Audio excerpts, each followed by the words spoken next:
Welcome back to Driven by Purpose. I'm your host, Rudy Rudiger. I can't even say my name right. Today, I'm joined by Dr. Stacey Kevin Frick. It's a pleasure to be here. So, when you have a moment in your life, this is what's critical in my thinking. It's either early or recent. And when something shifted inside you, something had to shift to give you that deeper sense of purpose. What was that? Reflecting on that, I have to look back and say, not necessarily when that shifted, but what shifted. For me, I was not always the person that you see in front of you today. I believed that I was unlovable. You see, I believed that my father was going to kill me. And even though my mother's an amazing woman and I have a beautiful relationship with her, I was just 14 years old when I was at a friend's house and she showed up with a bag of my clothes and $20 and gave those to my friend's mother and told her to keep me. I didn't understand any of that. Yeah. And I didn't have any self-worth and I didn't have any idea where to find it. And really, it turns out when you don't have any idea where to find your self-worth, there are plenty of people very willing to tell you where to find it. And I was told that accomplishments, money, power, pleasure, fame, those were the keys. Stuff. It's the fake stuff. Exactly. To be honest. And so I built and I gave my power to that belief. Yeah. And I acquired and I accomplished.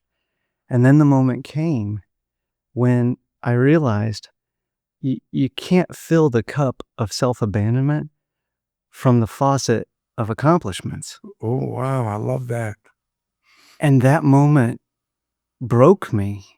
That moment was devastating. I had lived a life that I felt wasn't mine, and I knew something had to change. And that was the moment that I thought, I can make this moment my excuse, or I can make this moment my purpose. Wow. And that's really how the empowerment revolution was. But there had to be that moment. What was that moment? Yeah, it sounds like it was a gradual build up to that, but to that moment. What was that moment? It was. And on paper, it probably wasn't the moment that you'd expect. Right. When I looked the best on paper is when I felt the lowest in my life. And it was because I had that internal conflict. Yeah. I had that true me inside, and it didn't align with the me that I was portraying in the external world. So your why wasn't there at that moment. How'd you find your why? So was that? Look, it's the way you live, I'm sure, and it's how you lead today. Because you're a speaker, you're an author, you're a doctor, you empower people. But how'd you connect with others like that? Because that's not an easy thing. What we're talking about. no, and I found out No, it's not. to connect with others, I had to get real with myself. I see. And I had to tear down all those beliefs that I had built and all What those kind of beliefs? What were they? that I had to earn love. And you're talking about merit now, not entitlement. exactly. Gotcha. Exactly. And I had to really dig deep and shine light in the places that I was trying to hide and find out what were my authentic core values. Well, just talking to you and through your eyes, that spirit comes, that happiness comes, because you found your why, and you found your purpose, and the moment was a struggle, because you dealt with a lot of, like questions of doubt. Absolutely. And I knew that if I could help someone else avoid that pain, that absolute feeling of failure, then I had a responsibility to do that. Holy cow, that's a heavy sledgehammer. If I may, I mean, that's, some people can't pick it up, but you were willing to try and pick it up and do it, and because you were not afraid to hit that nail on the head, and you did. Seems like. Well, I saw what it did inside me, and then I saw when I changed inside how that changed my external world and really influenced everyone around me. And it became That's interesting. so much greater than just me working on self-improvement or me helping someone to improve themselves. It actually became a movement that I felt this could change the world, one empowered person at a time. Yeah, if you change yourself. I like that. And once you change yourself, and that's a lot of work and a lot of confidence you had to build, and you had to eliminate the past, it sounds like. Yeah, I had to. Most people live in that past, right? Yeah, well, we're all built with programs. Yeah. Programs in their essence are great. They help us survive. They help us organize. But we grow as people, and we really don't revisit those beliefs and programs to find out, are they antiquated? Are they serving us? Are they even ours anymore? Yeah. Interesting. What experience can you give to the people that you've never publicly given that changed that? You know, I Think think about it. that the experience that really showed me the power of that, because I could feel how I was changing, and I could feel how others were changing around me. But what I really didn't expect was how my external reality would actually start lending itself to the world that I wanted to create. Yeah. And the best example of this is I decided in my mind that my what was I wanted to make the empowerment revolution a global action. And why? Because I saw so many people that really were not living in alignment and were suffering because of it. And when I put that into the universe, I let go of the why. I let go of the how. The how. I completely let go of the how that would take shape.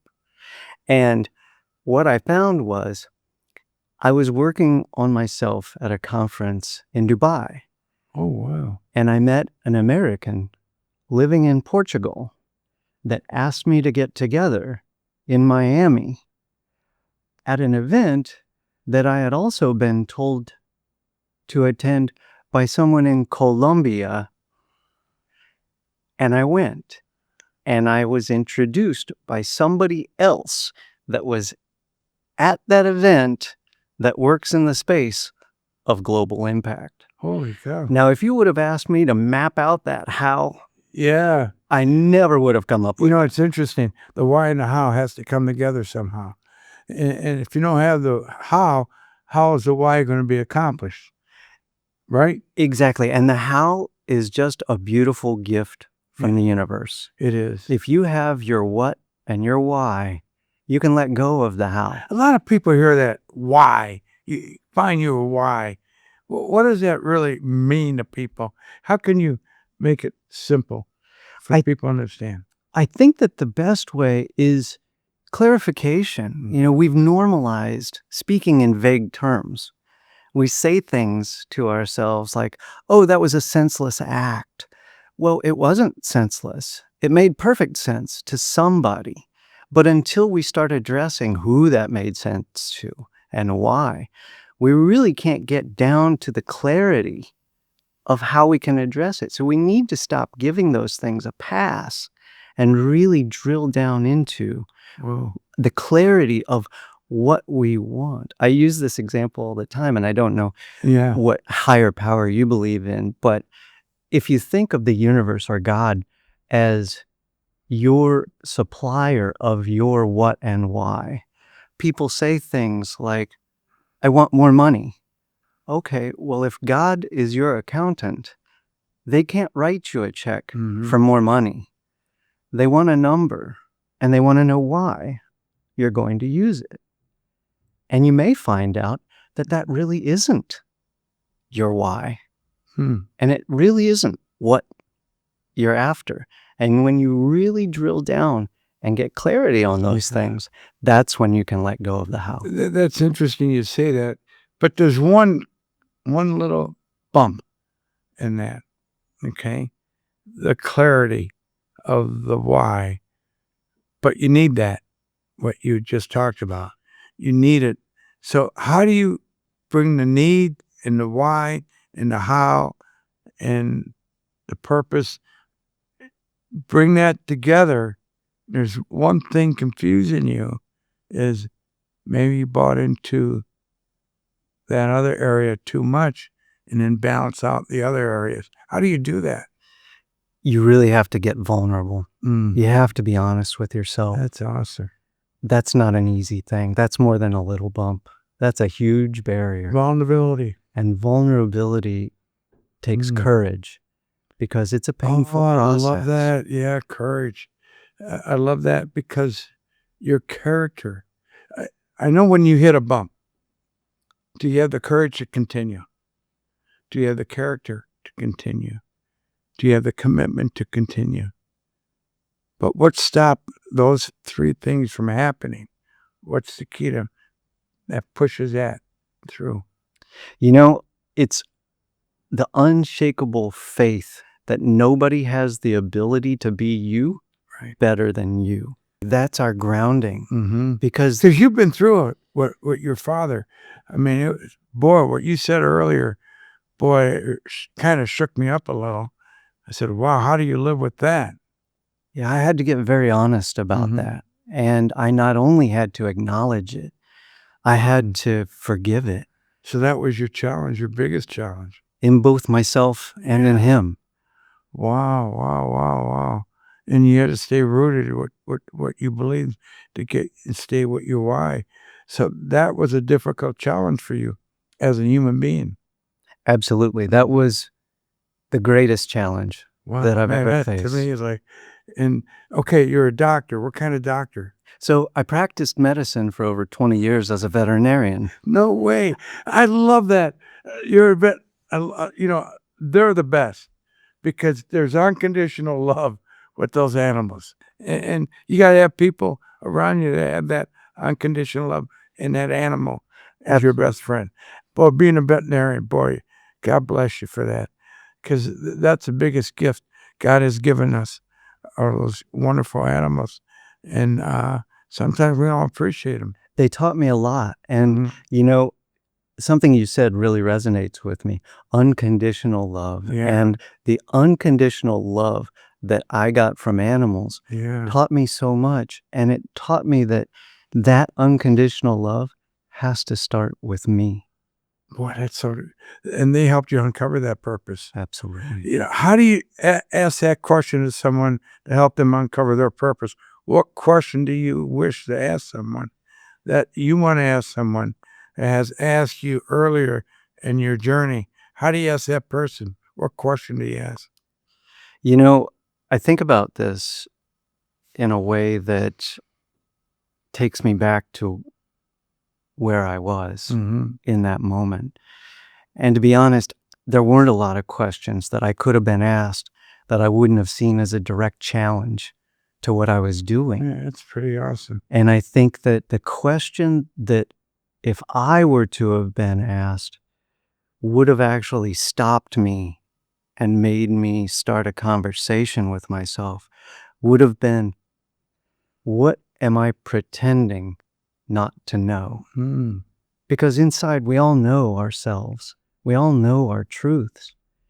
And we pretend we don't to serve another purpose. Now you're getting deep. I mean, that's pretty deep what you just said. We know our truth, but we don't. What was it? How'd you say that? We know our truths, but we pretend we don't. But what does that really mean? It's so that we can present a certain way in our external world. Yeah. So that we can look like who we've been told to look like. So that we can accomplish what we've been told. Do you, when you become why did you become a veterinarian? That was an interesting thing too. I was actually tracked in an MD program. And I had a very kind and attentive mentor that pulled me aside one day and said, "Is that really what you want to do?" And I was offended. I said, "Why? You don't think I should be an MD? You don't think I should be a doctor?" And he said, "No, it's not that." He said, "I've observed you in many different classes, and it's always the same. Yeah. If you are not engaged and passionate about it, you're an okay student. But if it resonates with what you are passionate about, you're head of the class and no one's close. He noticed that with animals? And he got me questioning, what was it that I was that passionate about? And it was the love of medicine and animals. No way. That's awesome. I have a quick little thing to tell you. My niece, very horrific car accident, was declared dead at the scene. And hours later, she came back. And she's 29 now. She was 16 then. She just started talking about heaven, her experience in heaven. And I said, what do you mean, heaven? She started talking about, she has the mind of a 13-year-old. She's 29. But she has unconditional love. No judgmental, nothing. She loves you no matter what. But she's working with animals because that's her calling. So why are you working with animals? She says, well, Uncle Rudy, she said, when I was up in heaven, God told me as I was running through the forest with my dog that died, that's what, you go back and take care of that. So I came back, whether that was real or not, but she gave you that dream. She came back to be with animals and give hope to people. And she's the happiest when she's with the animals. It's funny. I love that because I'm happiest when I'm with my dogs because they're a pain in the butt sometimes, as you know. And they when they want something, and they're gonna. But when they do what they show you that love, they protect you, they're there for you, and with human beings, that's what we need to do. I think that is so important. Mm-hmm. I believe we're all connected in that way. Yeah. And we feel a little closer to that connection when we're with animals. But where's that question you would ask that person that's trying to discover that? I think I would ask them, what part of you are you not acknowledging? What part of you are you hiding from? You think it's fair? Oh, I think to define fair is so. When you have fear in your life. Oh, fear. Fear of. Absolutely. What if I fail? What if it's not for me? How do you help them through that? I think that fear is normal. Yeah. Fear is healthy. It keeps us safe. Yeah. But there's rational fear and there's irrational fear. Thank you very much. Yeah. And if we don't define the difference, then we're just held back by some ambiguous fear. And we see our limits as laws. And we're afraid to push those limits and move those limits. We're always afraid. That's interesting. But how do you help someone push that? I disrupt their core programming. I see. I allow them to question everything that they believe from the ground up. So you make them a critical thinker. Absolutely. Do your research. Don't believe what you hear. From within. From within. Right. Find out. If you really need to know, don't ask the person their opinion. Do your research. Get in touch with God. Get in touch with your feelings. Get the right people around you. Right? And that's the real work. That's the real work. And a lot of people are afraid to do that because they don't want to face that. Absolutely. And what I found is that the only way you fail is by not trying. By not trying. And if you're afraid to take that first step, step afraid. Wow. Now, if people really want to get in touch with you, get your not only advice, but your expertise and everything, because you cover a lot of good areas, how would they do that? Rudy, if something that I said resonated with you or your audience, all of the information can be found on my website. There you can find information on my books. You can find out about me and the work that I do. You can join the beautiful community of the Empowerment Revolution. And there's a free quiz there, so maybe you can learn a little something about yourself too. Oh, yeah. And that's all found at my website, Dr. Stacey, Stacey. Remember that. Dr. Stacey Kevin Frick. .com. Remember that, .com. I finally got that right. You did. And I tell you what, for me to get that right, that's big. Dr. Stacey Kevin Frick. It's been a real pleasure, Rudy. Not I've only a pleasure, really enjoyed it. you taught me something as we were speaking, because that unconditional love is so important. It's everything. We are here for a reason and a purpose. And once you find out your purpose, all that experience, you can lean back on, right? And pay it forward. So everything you go through has a purpose. Absolutely. And to your point, when you actually let go of the judgment of those things, then whether it's a season of challenge or whether it's a season of growth, you can accept them both as the beautiful gifts that they really are. Respect is a big thing, and I respect what you do, my brother. Dr. Stacey Kevin Frick. I can't believe I got that right. Nailed it. I nailed it.com. Absolutely. It's been a real pleasure, Rudy. Oh, no, you're awesome.